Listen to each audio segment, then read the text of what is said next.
जीत की खुशी के अंदर उसने एक बात कही थी कि हम मुंब्रा को हरा कर देंगे। तो इतना बवाल किया गया था मानो देश में कोई मुद्दा बचा ही नहीं था। 8 बजे रात में, 9 बजे रात में, 10 बजे रात में कोई भी चैनल खोल लो तो बस उसी के ऊपर चर्चा हो रही थी कि मुंब्रा को हरा कैसे किया जा सकता है। एक भारतीय जनता पार्टी का एक तोतला नेता है, वो वहां पर पहुंचा मुंब्रा में और वहां पर जाकर उसने कहा इत्ते ऊपर तेज तल दो।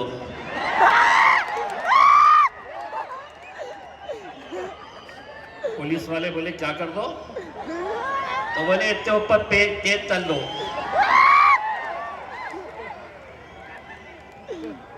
उसने समझा कि इस बच्ची के पीछे कोई है नहीं, ये मजलिस इत्तेहाद अल मुस्लिमीन के साथ जुड़ी थी। मैं जब वहां पर ये देख रहा था कि किस तरीके से भारतीय जनता पार्टी, शिवसेना वाले, कांग्रेस वाले इसका बवाल कर रहे थे और इस बच्ची को टारगेट किया जा रहा था, तब मैंने कहा कि रुको, तुम्हारा बाप आ रहा है। और मैंने जाकर जब मीडिया वाले मुझसे पूछे कि इस बच्ची ने ये कहा था, आपका क्या कहना है, पार्टी का ये कहना है, हमने कहा कि पार्टी पूरी तरीके से इस बच्ची के साथ खड़ी हुई है। और मैंने कहा कि सुन तोतले, बच्ची ने तो मुंब्रा के बारे में कहा था, मैं तो अल्हम्दुलिल्लाह पूरे महाराष्ट्र को हरा करके निकलूंगा इंशाअल्लाह। और आज हमने जब हजारों गाड़ियों का काफिला लेकर निकले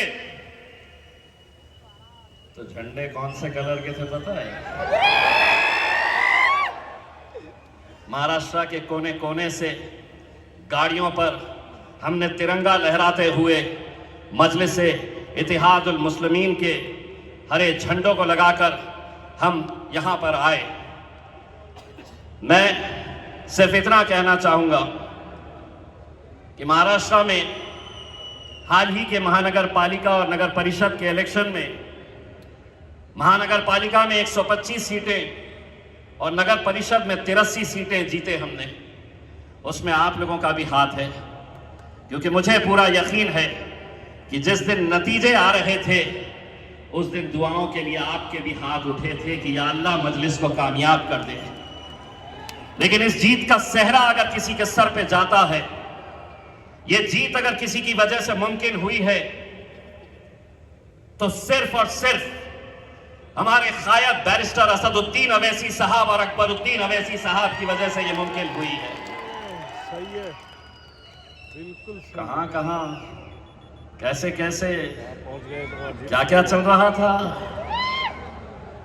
अरे अल्हम्दुलिल्लाह आरएसएस के गढ़ में भी अपना झंडा लहराए हैं अभी नागपुर के अंदर, और अभी तो शुरुआत है। इंशाअल्लाह देखिए आगे आगे होता है क्या। बहुत हमने सुना है, बहुत हमने सहा है। अभी कुछ देर पहले जब यहां पर हम आकर बैठे तो यहां पर सामने एक बंदा बैठा हुआ था, असद साहब और अकबर साहब को देखकर इतनी उटपटांग हरकतें कर रहा था। मैं गौर से उसे देख रहा था, उसके सर पे बाल नहीं थे।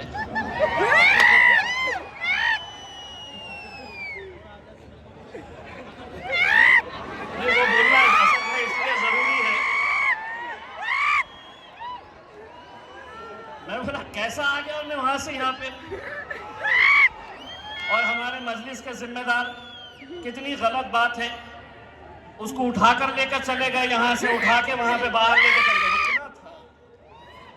अपन जाएंगे ना सब जने, यूपी जाएंगे और वहां पर जाकर अपने बालों पर वहां जाकर, असद भाई महाराष्ट्र हो गया है इलेक्शन, तेलंगाना हो गया है इलेक्शन, आपके जाने से, आप दोनों के जाने से पहले आप हमें इजाजत दे दिए, हम जाके थोड़ा सा हाथ घुमा के आते हैं वहां पर उत्तर प्रदेश के। सुना होगा कि आज इस मुल्क के अंदर कैसी कैसी बातें। आसाम के एक मुख्यमंत्री साहब ने कहा कि अगर कोई मियां ऑटो रिक्शा वाला है, उसके रिक्शे में तुम बैठे हैं और किराया 5 रुपये हुआ तो 4 रुपये दो, मियां को परेशान करो। असद भाई ने जवाब दिया, तू 1 रुपया कम दे रहा है, ले मैं तुझे 2 रुपये देता हूं, 1 रुपया और देता हूं। यही बात अगर अकबर भाई बोले होते तो क्या बोले होते? क्यों मियां, 2 खींच के देता हूं तुम्हारे को। पैसे की बात कर रहा मैं, हाँ, बाकी और कुछ भी नहीं, वरना ये लोग बैठे हुए हैं उसमें अपन सिर्फ पैसों की बात कर रहे हैं। सिर्फ सवाल ये पैदा हो रहा है कि एक बिहार के एक मुख्यमंत्री एक बच्ची का हिजाब खींच लेता है और उत्तर प्रदेश का एक मंत्री कहता है कि सिर्फ हिजाब तो खींचा है, अगर हाथ इधर उधर चले जाता तो क्या करते? सोचिए आपके इस मुल्क के अंदर इनकी ज़हनियत कैसी हो गई है, किस घटिया लेवल के ऊपर उसकी पोती की उम्र की बच्ची के बारे में वो कह रहा है कि अगर हाथ इधर उधर चले जाता। कोई कांग्रेस का लीडर बोला नहीं, कोई समाजवादी पार्टी का लीडर बोला नहीं। जिस लहजे के अंदर उसको जवाब देना चाहिए था, हमने जवाब दिया। अगर तू हमारे सामने होता और इस तरह का अगर तू जबान का इस्तेमाल करता तो तेरा हाथ तोड़कर दूसरे हाथ में दे देते हम। अगर किसी भी जाति, किसी भी धर्म और किसी भी मजहब की बच्ची के बारे में तुम ये कहते, समझ रहे हैं? हम कुछ भी बोलेंगे तुमको सुनना पड़ेगा।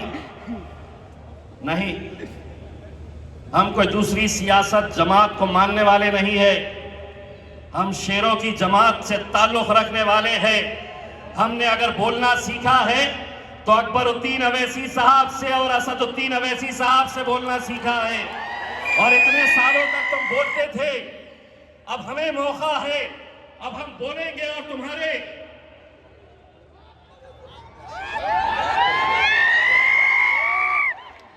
देखिए मरहूम